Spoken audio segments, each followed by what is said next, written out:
Mes chers compatriotes pertuisiennes, pertuisiens, me voilà devant notre monument aux morts pour cette cérémonie du 8 mai.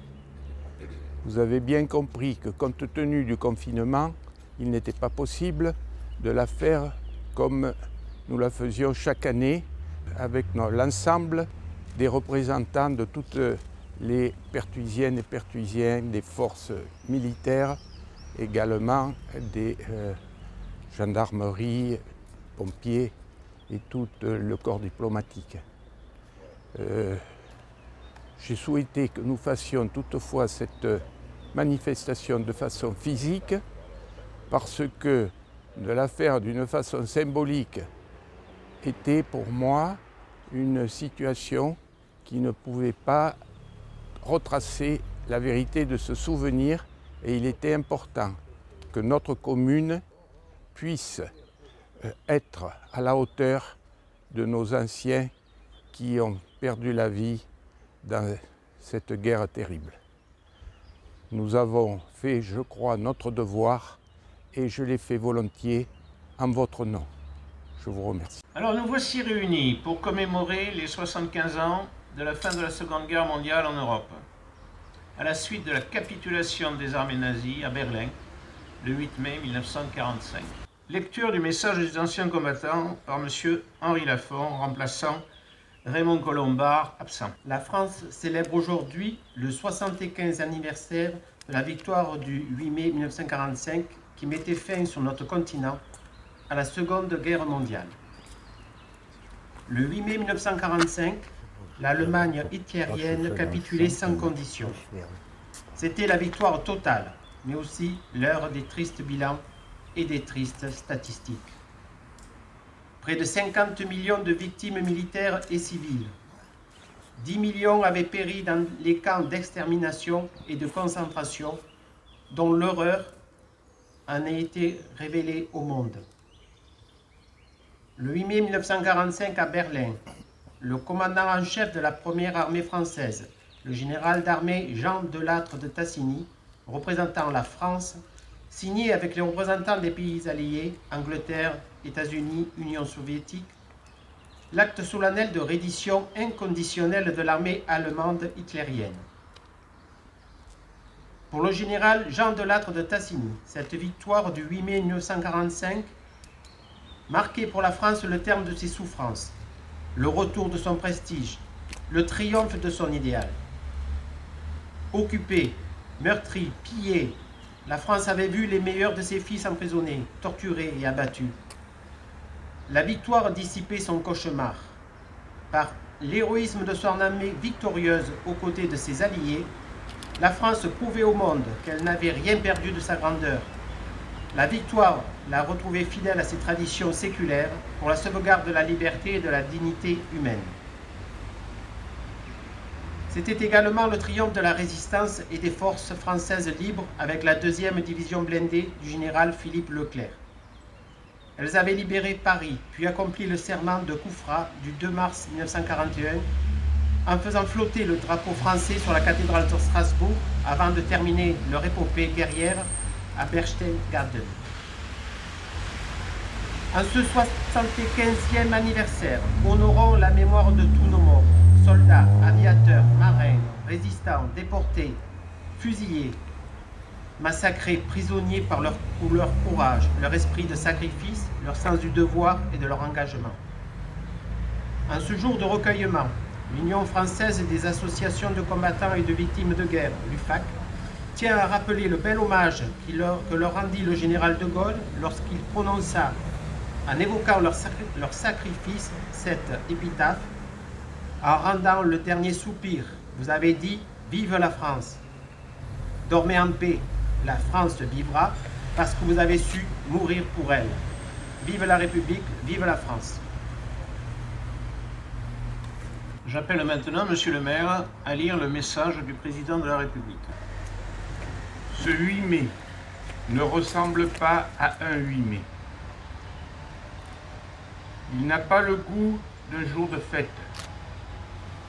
Aujourd'hui, nous ne pouvons pas nous rassembler en nombre devant les monuments de nos villes, sur les places de nos villages, pour nous souvenir ensemble de notre histoire.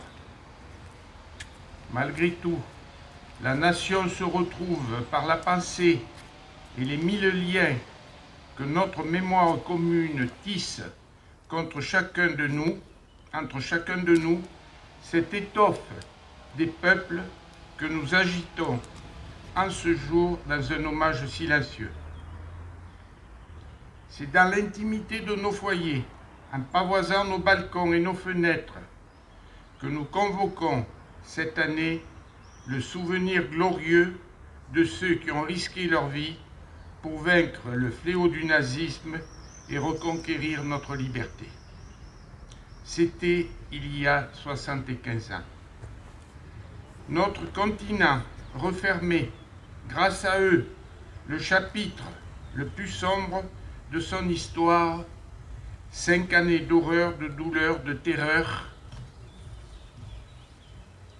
Pour notre pays, ce combat avait commencé dès septembre 1939. Au printemps 1940, il y a 80 ans, la vague ennemie avait déferlé sur les frontières nord-est et la digue de notre armée n'avait pas tenu. Nos soldats, pourtant, s'étaient illustrés à de nombreuses reprises. Ceux de Montcornet, d'Abbeville, de Gembloux ou de Stone, les hommes de Narvik, les cadets de Saumur, l'armée des Alpes, avaient défendu avec rigueur notre territoire et les couleurs de notre pays.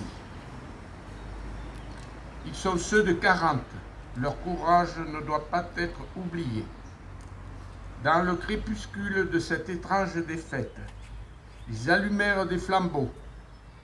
Leur éclat était un acte de foi, et au cœur de l'effondrement, ils laissaient poindre la promesse du 8 mai 1945.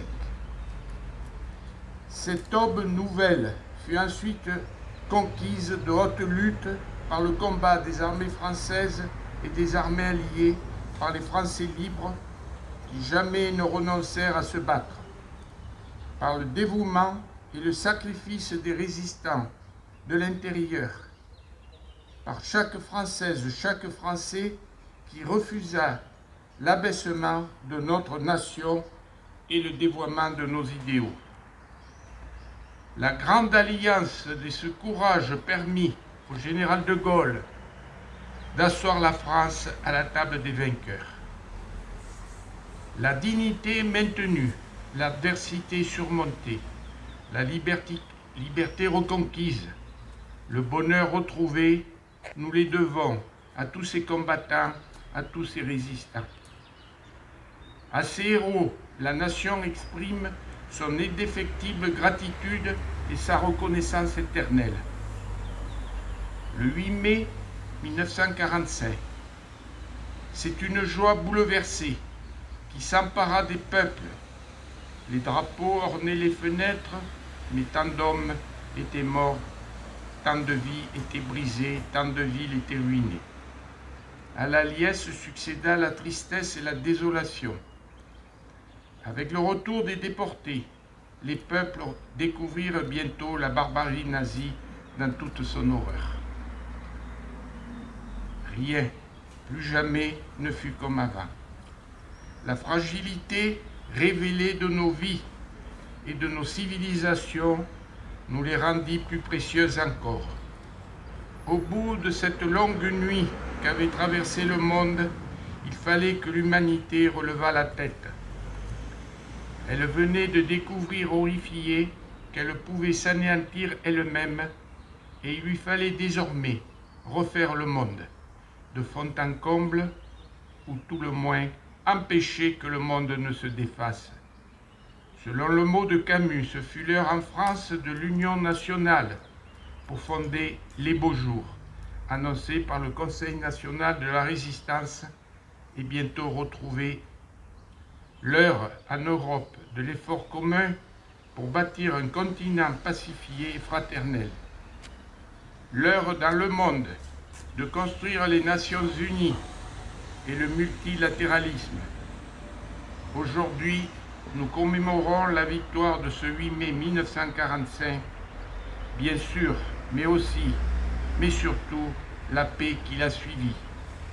C'est elle, la plus grande victoire du 8 mai, notre plus beau triomphe. Notre combat à tous, 75 ans plus tard. Vive la République, vive la France, Emmanuel Macron. Gerbe de Monsieur le maire et de son conseil municipal.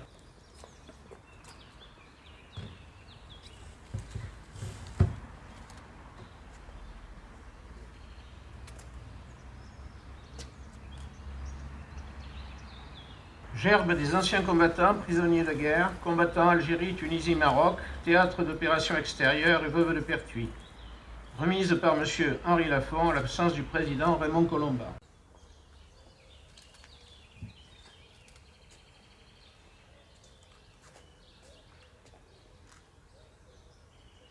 Gerbe de l'association pertuisienne des anciens combattants, veuves et victimes de guerre, remise par son président Philippe Tortora.